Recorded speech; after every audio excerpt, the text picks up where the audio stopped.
Hola, ¿qué tal? Yo quería empezar diciendo, y lamento que no está aquí el profesor Gala, pero quería deciros a los que no lo conozcáis, a los que lo conozcáis de más tiempo, que el profesor Gala literalmente se ha roto la espalda por los alumnos de esta universidad y por sus alumnos de enfermería, que, como sabéis, está a punto de ser operado y aquí estaba.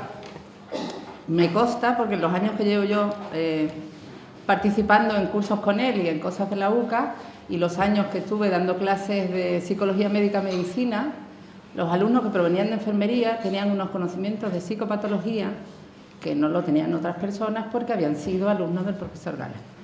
Entonces, mi reconocimiento al profesor Gala, que quiero que compartáis conmigo, porque literalmente, insisto, se ha roto la espalda porque ustedes tengan conocimientos prácticos, conocimientos útiles y conocimientos técnicos interesantes del campo de la psicología. Bien, dicho esto, os quiero comentar, posiblemente algunas de las cosas que yo vaya a decir ahora se hayan dicho ya a lo largo del curso. A mí me hubiera gustado estar en todo, solemos hacerlo muchas veces la profesora Lupiani y el profesor Gala y yo, de estar en todo para saber más o menos qué línea va llevando el curso, pero no me ha sido posible. Entonces, si me repito, no pasa nada. Como ustedes saben, la repetición ayuda al aprendizaje, y si en alguna cuestión es posible que opine o diga alguna cosa que aquí se haya dicho diferente, pues ya tenemos material para el debate, que yo espero dejaros un tiempo para poder intercambiar, ¿de acuerdo? Más que para que hagáis preguntas, para que intercambiéis. Bueno, como ha dicho la profesora Lupiani, yo llevo años llevando una asignatura de psiquiatría forense en criminología. Por eso el asunto de la violencia y todo eso suele ser asunto de los cuales me he podido ocupar.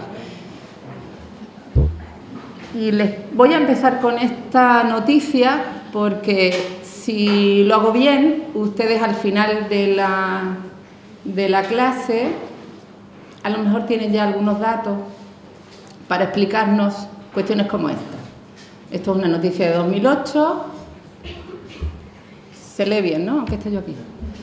Es una noticia de 2008, es un niño andaluz de 12 años, con antecedentes de haber intentado violar a una niña de 4, dice la noticia, que es sorprendido en su colegio intentando violar a 3 alumnas de 5 años. La dirección toma medidas. Desgraciadamente, la mayor parte de las soluciones en este país pasan por el castigo, la represión y las medidas penales. Solución: el niño es expulsado, 15 días del colegio. Bueno, ¿cómo es posible que un chaval de 12 años esté intentando violar a 3 alumnas de 5? Voy a seguir esta escala de información que, insisto, posiblemente algunas cosas ya se hayan dicho, pero es que si no empiezo diciendo lo que es la adolescencia y cómo funciona, difícilmente podré contaros luego por qué un adolescente resulta que va y viola o agrede sexualmente a alguien, ¿no? Bien, vamos a repasar las características de la adolescencia de una manera muy gráfica y muy concreta. Si tengo que resumir qué es la adolescencia en sus fenómenos básicos, comprenderéis que vamos a dar solamente un flash que sería interesantísimo que todos ustedes se llevaran en mente y en sus conocimientos. Vamos a hablar en concreto del adolescente actual, en el medio donde se desenvuelve, y sobre todo la educación o la no educación o la mala educación que recibe, sobre todo en temas sexuales. El adolescente como víctima y como agresor sexual le vamos a dedicar un tiempo. No es casualidad que lo ponga los dos juntos. Si hay algo que a mí me preocupa especialmente y que mis alumnos de criminología curso tras curso llevan grabado a fuego en su memoria, es la idea de que los agresores no son ni más ni menos que víctimas con anterioridad, o han sido víctimas con anterioridad. La mayor parte de los delincuentes, y sobre todo la mayor parte de los delincuentes y de los agresores sexuales, han podido o son o han sido anteriormente víctimas que delincuentes. El crimen no es ni más ni menos que la expresión de una victimización anterior. Yo le digo a mis alumnos en criminología que de mis 50 horas de clase, hay 2 ideas que me gustaría que llevaran grabadas, que todo lo demás si se lo olvida me va a dar igual, pero que hay 2 ideas clave, y esta es una. El crimen, la mayor parte de las veces, no es ni más ni menos que la expresión de una victimización anterior. Si ustedes tienen esto claro, dejaremos de andar por ahí juzgando, sentenciando, condenando y enviando a cárcel y a cadenas perpetuas a personas que no hemos estudiado, que no hemos escuchado y que no hemos sabido cuál ha sido su biografía. ¿De acuerdo? No es que excusemos, es que expliquemos. Bien, pues el adolescente víctima o agresor va junto. Hay autores, como veremos luego, que opinan o que piensan y que estudian agresores sexuales, y hay estudios que dicen que el 100% de los agresores sexuales fueron antes víctimas de abusos sexuales. Veremos algunas particularidades que tiene la exploración del adolescente, que es una cuestión muy compleja, más compleja todavía si estamos explorando a un adolescente presuntamente agresor sexual, ¿no? Peculiaridades de la exploración y algunos aspectos éticos que también me interesa que sepan ustedes y que tengan en cuenta. Se olvida la ética y es materia básica. Si alguien no tiene interés o tiene interés de charlar en otra cosa, a mí no me importa nada que salgan y charlen fuera. Al final os daré algunas ideas como resumen o como conclusión, básicamente para dar lugar al debate, por si tienen ustedes, les adelanto ya, alguna opinión o idea o visión más optimista que la mía. Bien, el adolescente tiene básicamente una tarea enorme, importantísima, digamos clave en la biografía de la persona, cuál es la búsqueda de su propia identidad y el desarrollo de pautas y habilidades de autonomía. Casualmente, estas 2 funciones, estas 2 tareas, por llamarle de alguna manera, coinciden exactamente con las tareas que tiene el medio familiar. Si ustedes les preguntan a padres de familia, ¿para qué sirve su familia? ¿Para qué sirve su trabajo con los hijos? Posiblemente divaguen en cuestiones más o menos filosóficas o poco prácticas. Pero básicamente la función de la familia, y esto no lo digo yo, lo dicen estudiosos de la familia desde el punto de vista sistémico, la familia sirve solo para 2 cosas con respecto a las criaturas que nacen y crecen y se desarrollan en ellas. Sirve para crear individuos únicos, originales, no iguales a papá, ni iguales a mamá, ni exactamente igual que el abuelo, sino individuos únicos, con una identidad personal y única. La familia sirve para esta individualización y la familia sirve para la independización. La familia es el terreno básico, célula social, donde uno aprende habilidades de autonomía para alguna vez, en algún momento de su madurez, contra más pronto mejor, no dependa de nadie, sino sea capaz de vivir con autonomía. La familia sirve para independizar, individualizar. Les puedo hacer la pregunta que yo hacía a mis alumnos en segundo de medicina. Como ustedes ya saben, sus familias sirven y les han servido para eso. La experiencia que yo tengo es que a la gente se le pone una cara como diciendo, pues no sé qué decirte. Bueno, pues la familia solo sirve para 2 cosas. Esas 2 finalidades de la familia casualmente las tiene también el adolescente, que está buscando su imagen, que está buscando su identidad, su personalidad, su originalidad y sobre todo su autonomía, su independencia del medio, del nido, del medio protector que ha supuesto hasta ese momento el medio familiar. La búsqueda de identidad y autonomía la hace a base de 2 fenómenos básicos que son observables. O sea, todos nosotros, si observamos y miramos a los adolescentes, vemos que hacen 2 cosas fundamentalmente. Yo cuando tengo padres de adolescentes en la consulta les digo siempre lo mismo. De los adolescentes hay mucho que saber y hay mucho que calentarse la cabeza, mucho que leer y mucho que pensar y reflexionar sobre ellos cuando uno tiene un adolescente a su cargo. Pero básicamente, si uno se lee un libro sobre adolescencia y se lee otro, y se lee otro, y se lee 7, los 7 vienen a decir esto. Hay 2 fenómenos básicos mediante los cuales el adolescente busca su identidad y su autonomía, y esos 2 fenómenos básicos los podemos ver desde fuera. Uno son la imitación de modelos. Entonces, pues el modelo japonés, el modelo gótico, el modelo hippie o el modelo Rastafari, el modelo que nos parezca más simpático o el punky, el que sea. Entonces, pues la gente imita modelos. Eso va a ser, pues como muchas cosas, va a tener su periodo de caducidad, o sea, va a ser un tiempo que a la búsqueda de una identidad propia, pues se copian algunas que nos parecen o que eligen como tal. La imitación de modelos es clave y el ensimismamiento, la imitación de modelos, es lo que hace que se capten pautas estéticas, filosofías de otras personas y otros seres humanos que a uno le atraen o le provocan cierta simpatía básica para la identidad, y el ensimismamiento es un fenómeno contrario. Es ese adolescente que necesita estar tiempo solo, estar tiempo en su cuarto, estar tumbado en la cama, mirando al techo, sin hablar con nadie, sin verse con nadie. De las cosas más erróneas que he visto yo hacer a padres de adolescentes en sus casas, una de las más erróneas era sacar al niño a la fuerza de su cuarto porque había que convivir. El niño tenía 16 años y lo que necesitaba era estar consigo mismo y reflexionar sobre cosas que básicamente se podían resumir en quién soy yo y qué hago yo aquí.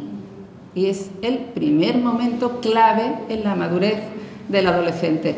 Aquella gente que están allí detrás, de verdad, que si no queréis escucharlo podéis salir para afuera, que no me molesta que os vayáis, pero sí me molesta que estéis hablando.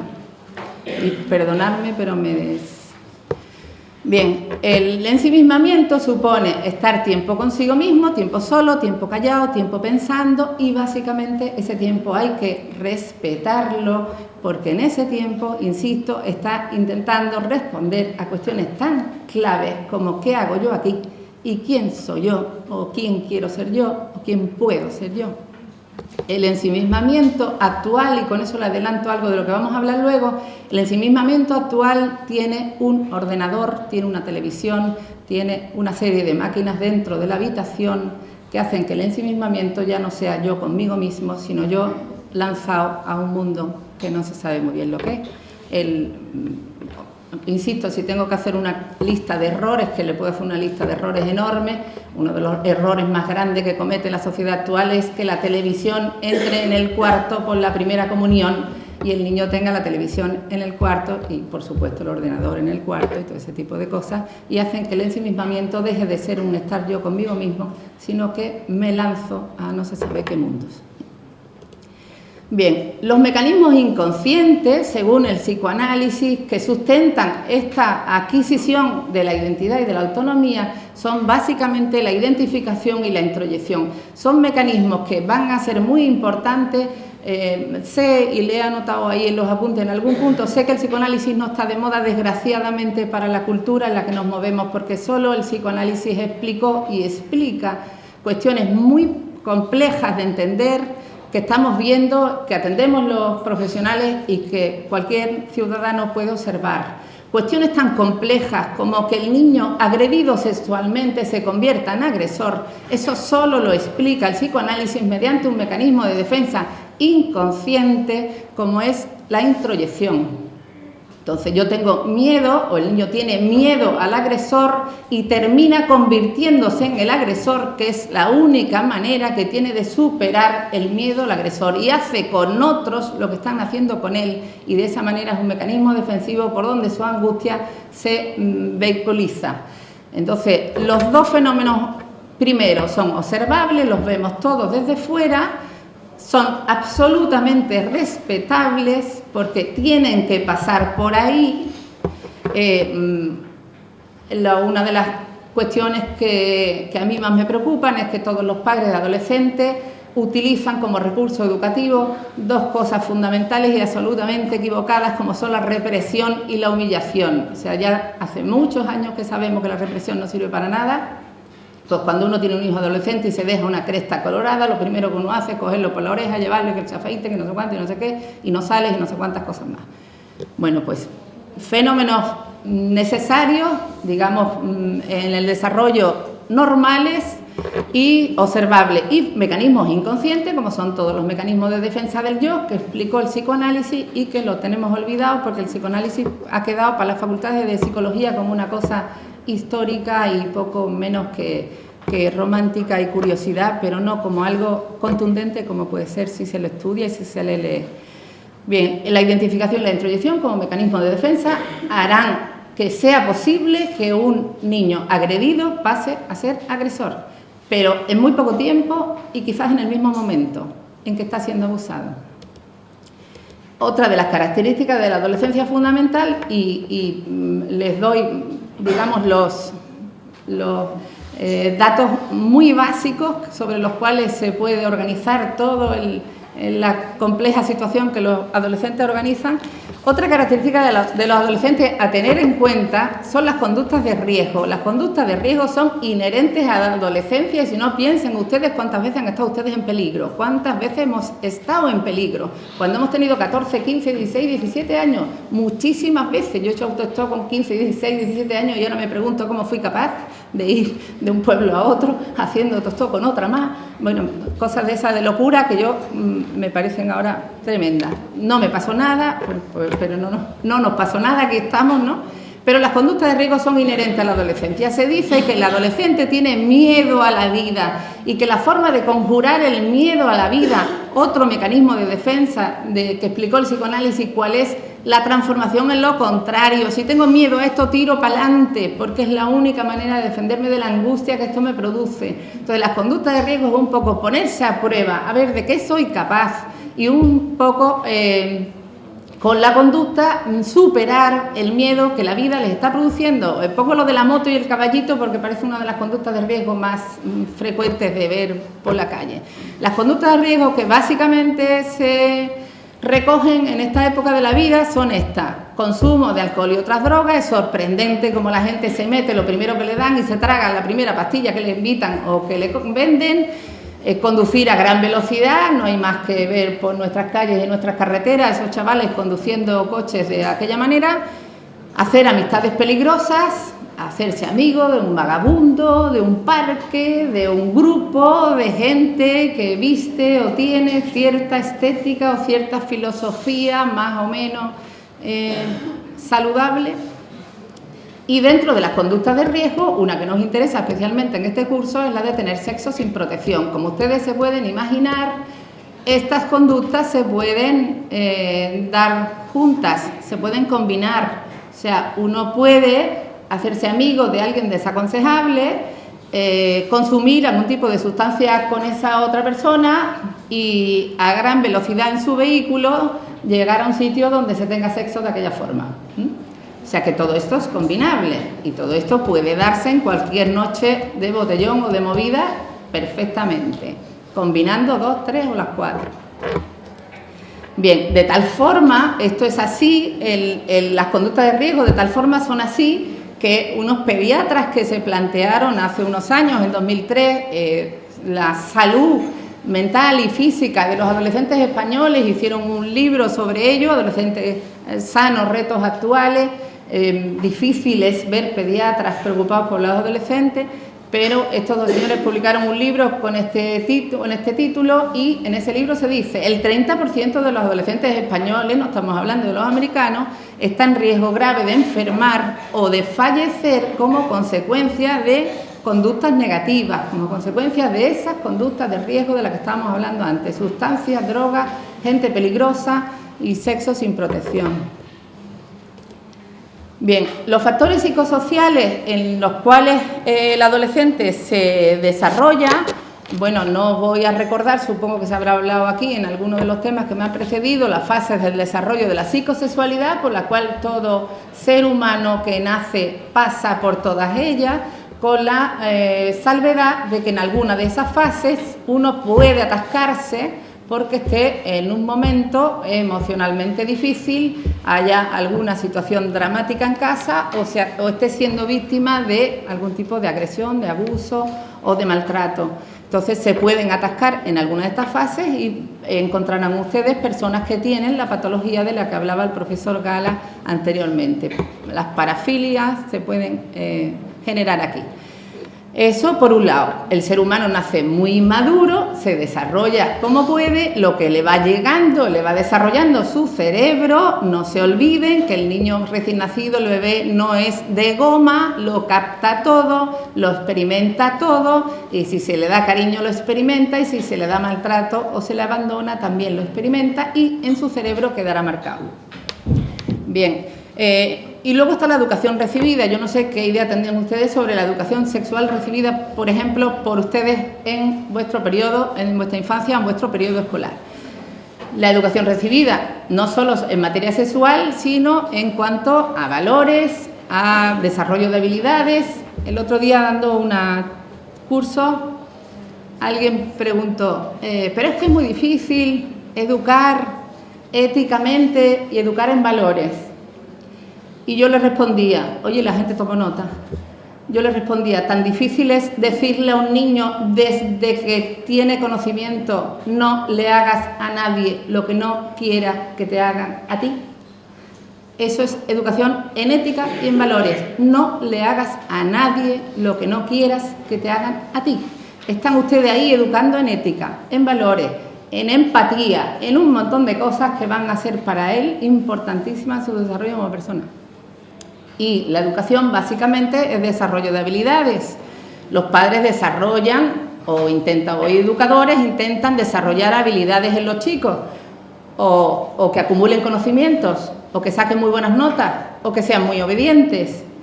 Entonces, el niño obediente, que es la ilusión de todo padre, es un niño obediente que ha desarrollado la habilidad de obedecer.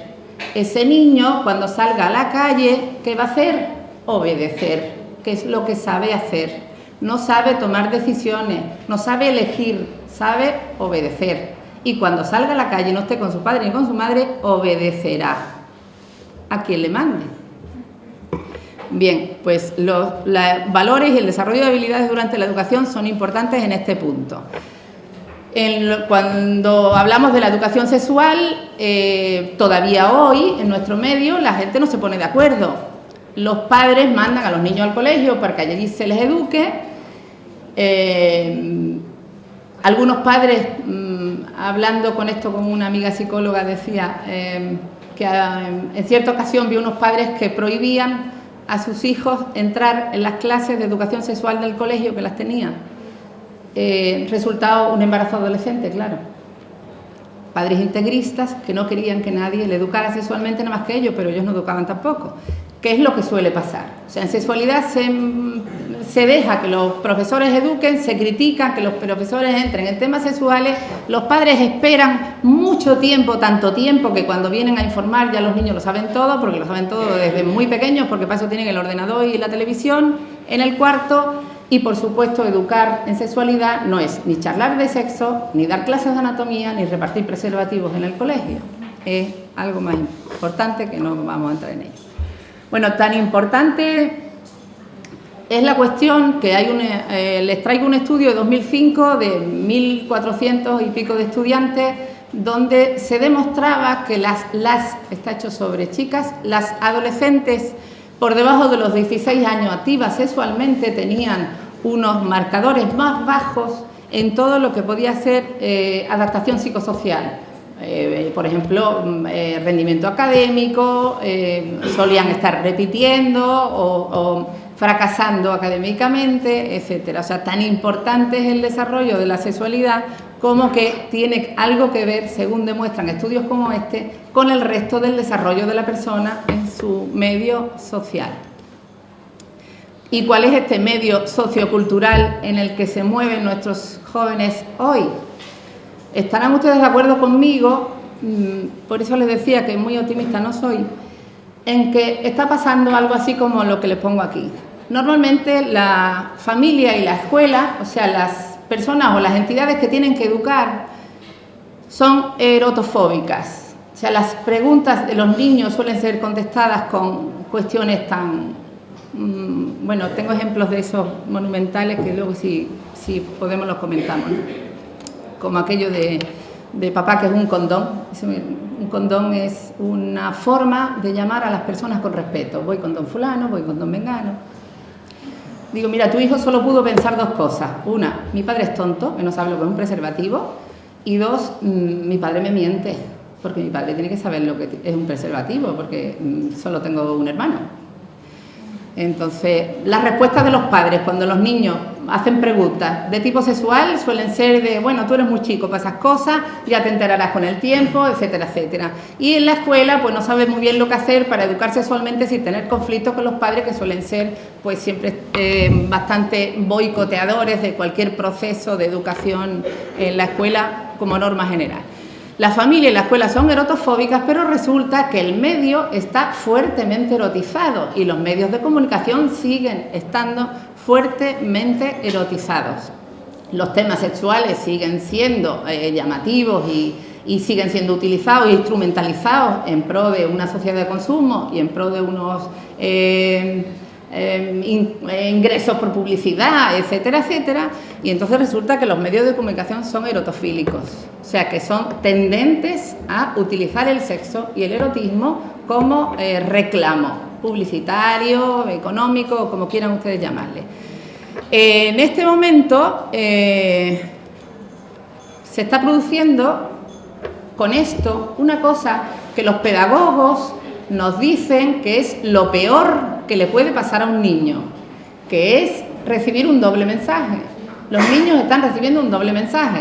Los padres le dicen, bueno, ya te enterarás cuando seas más grande. Los maestros le dicen, bueno, pregúntale a tus padres, que yo no me quiero meter en eso, y te doy una clase de anatomía y poco más. Y los medios le están diciendo que el sexo es fabuloso, maravilloso, estupendo, que tal, que disfruten, que tal, que conozcan su cuerpo, y le están estimulando con imágenes, escenas, ideas y historias que tienen que ver con la excitación sexual. Eso es doble mensaje, y en ese doble mensaje se están criando.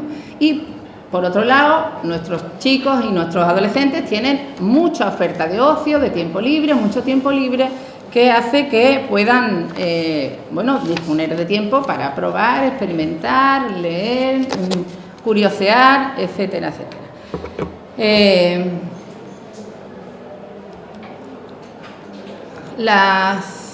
Hay una diapositiva que a mí me gusta mucho poner, y si alguien me ha escuchado ya otras veces dirá que traigo siempre la misma, pero insisto, estoy convencida de que todo lo que se repite se queda.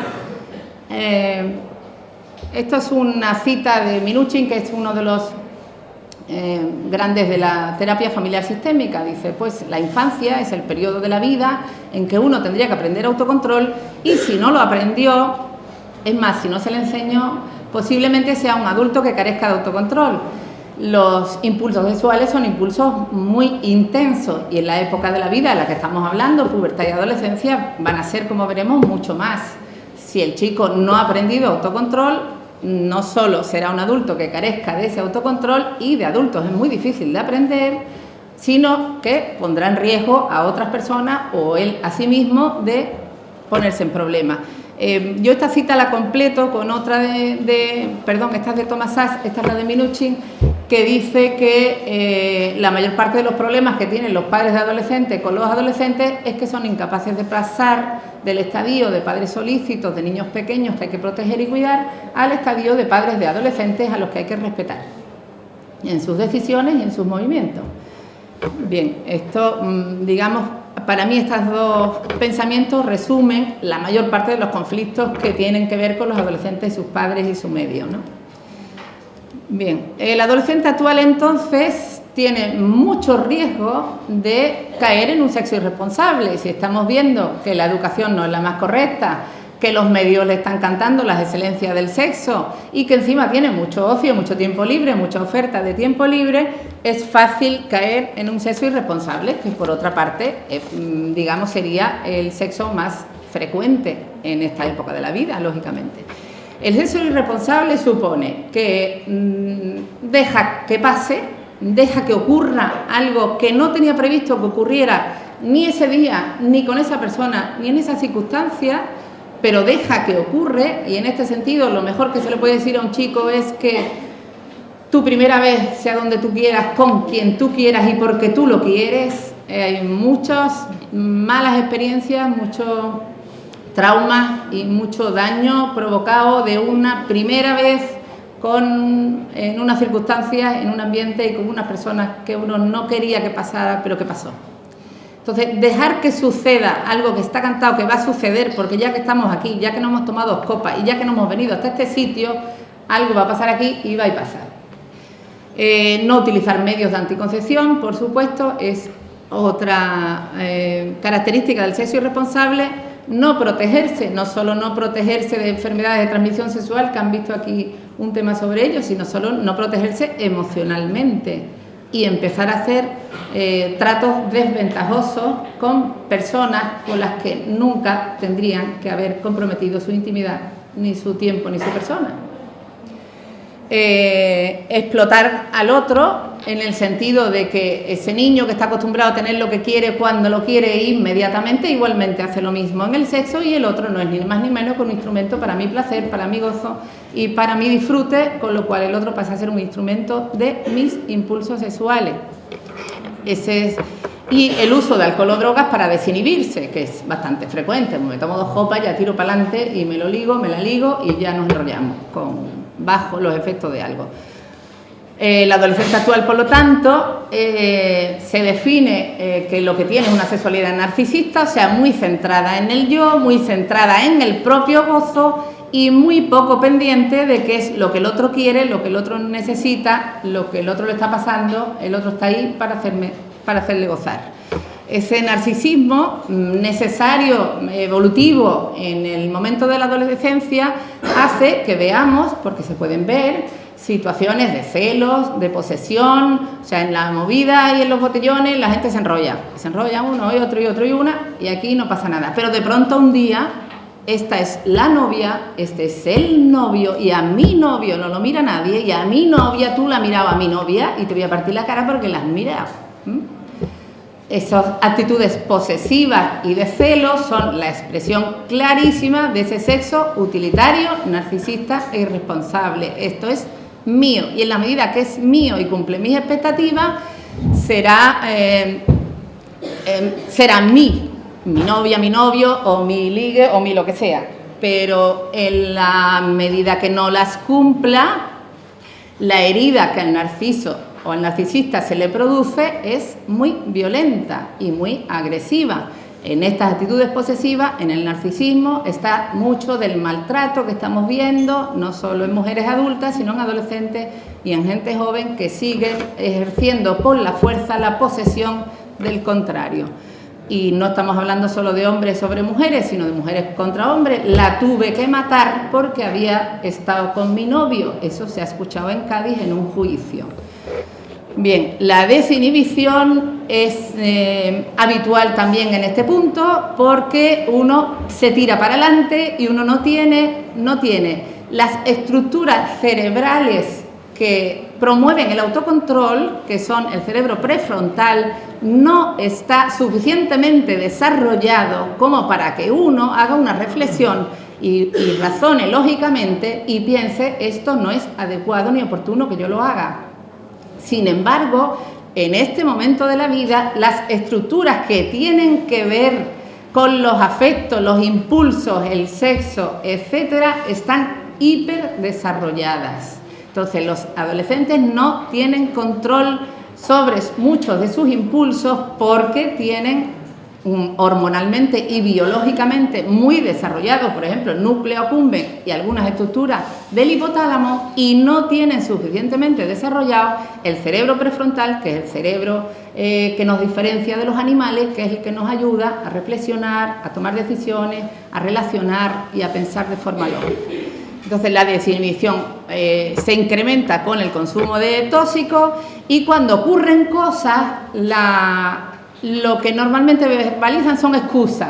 Yo no quería, él se empeñó, es que los demás fueron los que me llevaron, es que lo tomamos todo, es que empezó la fiesta por ahí, es que tal, ¿no? Norma educativa: cuando hagas algo, te tomes algo o vayas a algún sitio, van tus pies, tus manos y tu boca es la que se toma lo que se toma, y a mí no me vengas con excusas de que es que los demás me dijeron tómatelo, te lo tomaste tú. Las excusas son en muchas ocasiones tan favorecidas por los padres, que tendrían que ser los que educan, que cuando uno encuentra noticias como aquella de un pueblo de Córdoba, y seguimos con ejemplo de Andalucía, desgraciadamente, donde unos niños púberes preadolescentes quedan con una niña para tener sexo uno con ella y grabarlo, y luego publican en internet las imágenes grabadas de esa niña de 13 o 14 años con el chico que le gustaba, mientras que los amigos graban la imagen y lo cuelgan en internet, que el padre de uno de los grabadores y de los organizadores del evento decía a los medios de comunicación: son cosas de chicos, son cosas de chicos. O sea, que tu hijo se dedique a organizarle una encerrona a una criatura para que tenga sexo con el niño que le gusta, grabarlo y colgarlo en internet, son cosas de chicos. Entonces, las excusas no solo las dan los adolescentes, lo dan los padres inmaduros y narcisistas, porque llegaron a padres sin haber superado la adolescencia. Bien, de tal forma que uno de los terapeutas adolescentes que más interesantes, que a mí más me ha aportado, que es una señora que es trabajadora social, es terapeuta de adolescentes, tiene su propia familia, sus propios hijos, pero en su casa recibe y tiene, viviendo en familia, que estas cosas, los americanos harán muchas cosas mal, pero algunas lo hacen bastante bien, como esto que les cuento. Esta señora, su casa la ofrece para chicos en riesgo, adolescentes en peligro y jóvenes con problemas, y viven en su familia, ponen las normas y tiene una serie de recursos educativos de organización. Catherine Gordy Levin escribe un libro que se titula, que yo lo encontré en una librería, y el título, dije, ¿esto qué es? Es algo así como cuando los hijos buenos hacen cosas malas, ¿no? Catherine Gordy Levin dice que la mayor parte de los jóvenes y adolescentes obtiene de sus primeras experiencias sexuales más dolor que placer. Bien, entonces, en este punto de cosas, también un autor que les recomiendo, tienen las citas en los apuntes. Guillermo Pozo Prada, que es un psiquiatra infantil venezolano, dice que la gente crece con lo que él llama un trastorno del amor. O sea, la gente crece sin saber amar, respetar al otro. Que las condiciones familiares nefastas, la permisividad, el desinterés, las familias desestructuradas tienen como secuela la incapacidad de amar al otro, la dificultad para considerar al otro un ser humano con sus deseos, con sus necesidades, y un ser humano al que hay que respetar. El que se use y se instrumentalice al otro en beneficio propio y del propio placer, que es ese narcisismo del que estamos hablando. Este trastorno del amor a mí me encanta, por eso lo traigo también. Esta diapositiva la uso en donde cabe, la meto, porque me parece clave. O sea, la gente crece sin saber básicamente respetar al otro. En varios foros de mujeres y en varios foros últimamente hemos estado comentando la necesidad del mensaje de la igualdad, que también tiene un cierto doble mensaje, un cierto doble sentido. Los niños se saben diferentes desde muy chicos, están insistiendo en la igualdad. Feministas importantísimas como Ana Pérez del Campo dice igualdad de oportunidades, no igualdad solo, de oportunidades. El mensaje de igualdad se podía completar por el de respeto. Ya tengo la experiencia de algunos orientadores en algunos institutos que han intentado no cambiar, pero sí matizar la igualdad por respeto, y el mensaje de respeto llega mucho mejor que el de la igualdad, que tiene un punto contradictorio, porque el nene desde chico sabe que yo no soy igual a esa nena y esa nena no es igual que yo, porque tenemos cosas distintas que llaman la atención. Además, bueno, las diferencias de género en este punto y en este momento son importantes. Les comentaba que hace poco hemos tenido un seminario sobre emociones en esta universidad que quedó fantástico, donde yo llevaba el tema de las diferencias de género, porque las diferencias de género en patología son muy llamativas, tan llamativas que uno no puede pensar, y sobre todo desde el punto de vista de los conocimientos médicos y biológicos, que solo se explique por lo cultural, y por la costumbre y por lo filosófico político, ¿no? El adolescente varón va a tener 10 veces más testosterona que la adolescente. Como ustedes saben, en la testosterona va el impulso de la excitación y de la atracción sexual y de la actividad sexual. Pero es que el adolescente varón va a tener en la pubertad 4 veces más testosterona que el hombre adulto. 4 veces más testosterona tienen algunos violadores, O sea que sabemos que sobre todo los chicos, todo eso que ha comentado antes el profesor Gala, las parafilias en general, el 90% de las parafilias se dan en varones. El 90 y tantos % de los crímenes son cometidos por varones. Hay unas diferencias de género que parece que van a ser, o a mí por lo menos no me la explica solo lo cultural y lo político filosófico. Bien, los varones se sabe, y eso está en la Y del cromosoma, que tienen más tendencia a buscar excitación y a buscar sensaciones nuevas. Las mujeres sabemos que las mujeres tienen más tendencia a pensárselo bien y a no correr riesgos. Las mujeres y las hembras. O sea, las hembras en la naturaleza tienen comportamientos diferentes al de los machos y, bueno, como dice una amiga mía, se aprende mucho del ser humano viendo los documentales de Animales de la 2. En el mundo natural, la hembra no se acuesta con cualquier macho, se acuesta con el mejor, o sea, copula con el bueno.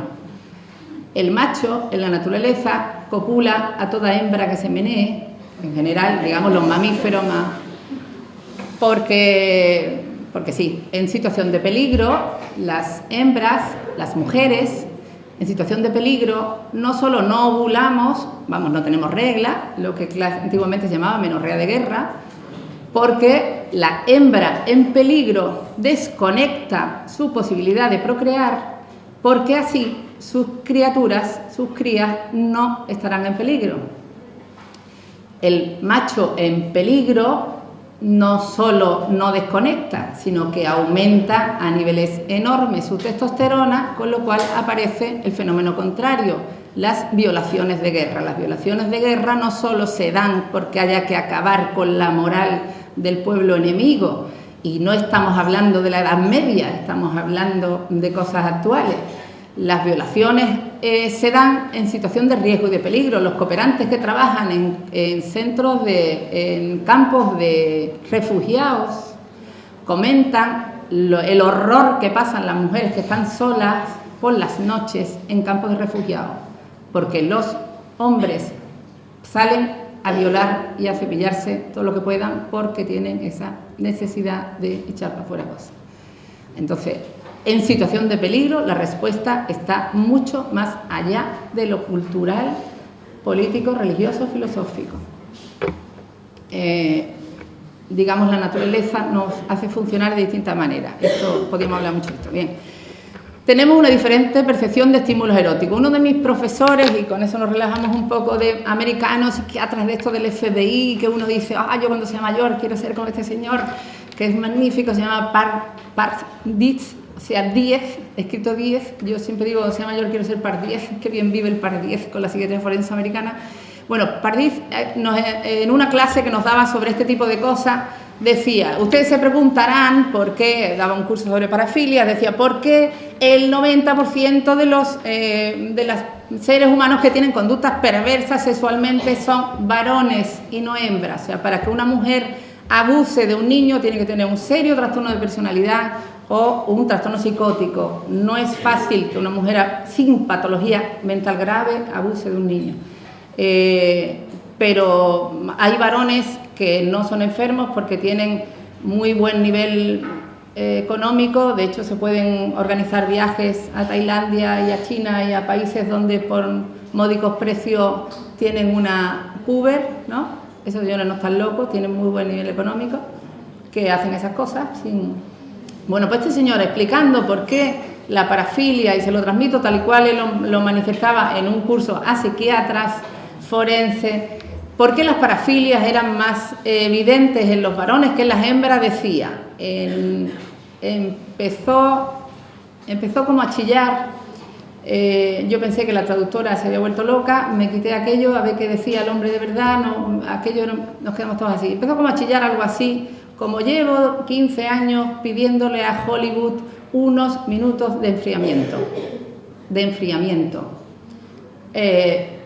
Porque si después de la escena o dentro de la escena erótica en el cine, inmediatamente después viene la escena con sangre, tipo aquello instinto básico, no sé lo que era, ¿no? Que el punzón de hielo sobre la marcha, tiene que haber, o él pedía que los directores de Hollywood, nombró unos pocos directores de la academia y tal, no sé cuántos, el tío como desesperado, un tío muy grande, con las manos muy grandes, y gritaba, llevo 15 años pidiéndole a Hollywood 15 minutos de enfriamiento. ¿Y este hombre qué dice?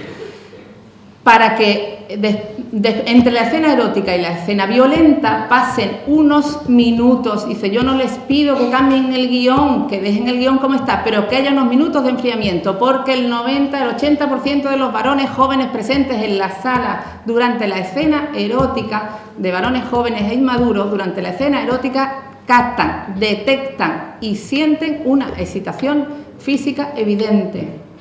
Si en esa excitación se acompaña de pronto de la imagen violenta, puede haber muchos adolescentes en riesgo, con problemas emocionales, etcétera, etcétera, que quieran luego remedar esa excitación brutal que va del sexo a la sangre. Y entonces este señor decía, para que las mujeres, las adolescentes y las chicas jóvenes en la sala noten físicamente esa excitación, necesitan como 50 veces más de motivación erótica. No es tan fácil que una mujer detecte y capte su excitación física. También podríamos hablar de esto más tiempo. Bien. De tal forma, sabéis que el DSM-5 posiblemente salga con una serie de epígrafes dedicados a dependencias conductuales. A dependencia de Internet, va a salir la dependencia de Internet, van a salir algunas dependencias. La adicción al sexo va a aparecer, o posiblemente aparezca en el DSM-5, y tiene las mismas características que cualquier otra adicción. Comienza en la adolescencia el poderoso refuerzo que da el orgasmo. Es un refuerzo poderosísimo a que se establezca cualquier tipo de hábitos de conducta. El comportamiento se mantiene, continúa de forma crónica, aunque tengan consecuencias dañinas. Esto vale para todo tipo de dependencia. La persona experimenta preocupación, excitación, ansiedad cuando está preparando el acto, cuando no lo puede realizar, cuando lo acaba de realizar, etcétera, etcétera. O sea que la vida empieza a rodar alrededor de la dependencia. El desarrollo de cualquier dependencia es progresivo, genera ansiedad y se va perdiendo el control voluntario, y sobre todo en estas cuestiones sexuales. La repetición del comportamiento provoca tolerancia, o sea, ya no nos valen las páginas de contacto, y entonces el señor coge el avión para Tailandia o para China o para Filipinas o para donde sea que le ofrezcan turismo sexual barato. Bien, entonces la tolerancia existe y la abstinencia también. O sea, hay disconfort, hay inquietud, hay malestar cuando no hay conductas sexuales. El tema es recurrente, como todos los dependientes recaen. La dependencia se recae cuando uno tiene un estrés, cuando uno tiene un problema, cuando uno le pasa algo en la vida, uno recurre de nuevo a la dependencia que tenía. La dependencia va afectando a otros aspectos de la vida, los temas sexuales son recurrentes en las relaciones con los demás, los temas sexuales afectan a su autoestima, afectan a su pensamiento, el sujeto lo racionaliza, lo niega, yo no como los alcohólicos, aquello de no, yo puedo dejar de beber cuando quiera, pero es que no quiero dejar de beber, ¿no? Pues ese tipo de racionalización hay en todas las dependencias. Y la adicción pues lleva vehemencia, lleva pérdida de control, abstinencia, etcétera, lo tienen en los apuntes. Curiosamente, las adicciones sexuales se acompañan generalmente de adicciones a sustancias, y en los adolescentes se pueden acompañar también de otras adicciones conductuales como son las compras compulsivas, el juego y trastornos alimentarios. Entonces es frecuente que la persona que veamos con una adicción al sexo en la adolescencia o en la juventud también, o en la vida adulta también, tenga otras adicciones, tenga problemas alimentarios, tenga otra serie de adicciones como pueden ser las compras compulsivas, que de hecho se ven muchos adolescentes con compras compulsivas y a nadie le preocupan. Bien, Más cosas sobre, algún apunte más sobre los adictos. En un estudio sobre adictos reciente, un 28% de ellos tenía trastornos depresivos. O sea, sobre un 12% de la población general es un porcentaje elevado el que personas, varones con problemas de adicción al sexo, pudiera ser esa adicción, como muchas adicciones lo son, una salida, un autotratamiento, entre comillas, de su malestar psíquico, de su estado de ánimo depresivo. Bien, algunos comentarios les decía que les voy a dar sobre el adolescente víctima y agresor sexual. No hace falta que les recuerde que la agresión sexual puede ser uno de los traumas más importantes en la vida de un ser humano, que puede ser que la persona se pase en psiquiatras y en psicólogos el resto de su vida después de haber sufrido una agresión sexual. Es uno de los traumas más importantes en la psicopatología. Que recordarles la cifra de que más del 60% de las agresiones sexuales se siguen sin denunciar, la gente no quiere escándalo, las personas no quieren lío, la víctima no quiere denunciar porque tiene miedo, porque no lo quiere pasar mal en un juicio, etcétera, etcétera. El caso es que la mayor parte de las agresiones sexuales, y sobre todo si son de niños y adolescentes, pasan sin ser denunciadas y sin ser juzgadas ni ser condenadas. El FBI nos informa de que el 61% de las víctimas de agresión sexual tienen menos de 18 años. Y más todavía, una cuarta parte de los niños violados lo son por menores, por niños y adolescentes. Y 3/4 partes de los niños violados lo son por las parejas heterosexuales de parientes cercanos. Bien, esto está en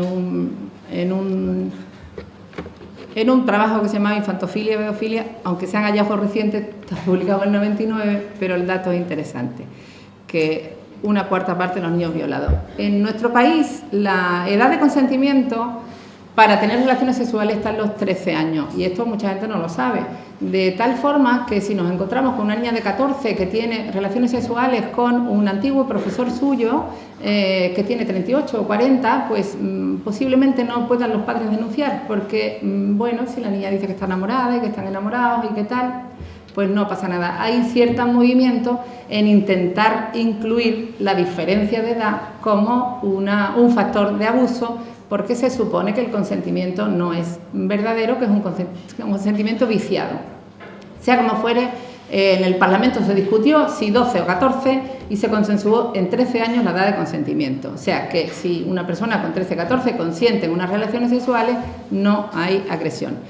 Les repito el dato de las víctimas menos de 18 años en el momento de la violación. Y muchas disfunciones sexuales, como les comentaba al principio, son secuelas de haber sufrido una agresión previa. O sea, ese niño que publicábamos al principio la noticia, posiblemente habría que ir a estudiar qué le ha pasado y o está siendo, o ha sido o fue víctima de abusos sexuales, y eso sexualizó su conducta y él fue a buscar y fue a hacer lo que han podido hacer con él. Lo cual parece ser que lo resuelve los 15 días de expulsión del colegio, ¿no? Que es la medida que se toma con él, aparte de denunciarlo y todo ese tipo de cosas. Bien, la criminalidad, en criminología se dice que el 20% de los agresores sexuales son adolescentes. De hecho, la edad media de los violadores está en 21, 23 años. Una cuarta parte de niños son violados por niños y adolescentes, y los agresores podrían o pueden tener trastornos serios, físicos, mentales, retraso mental, trastornos psicóticos, trastornos maníacos, algún tipo de patología en muchas ocasiones. Se piensa que en este tipo de cosas y en muchas cosas que tienen que ver con los jóvenes y con los adolescentes, se está llegando y se llega, el adolescente llega antes a la justicia que a la sanidad. Entonces, por vía de la justicia o por la judicialización de los problemas, lo único que vamos a tener es mayor cronicidad y mayores problemas. No se plantea fácilmente que a este chico le pase algo y lo primero que hacemos es evaluarlo y valorarlo desde el punto de vista sanitario.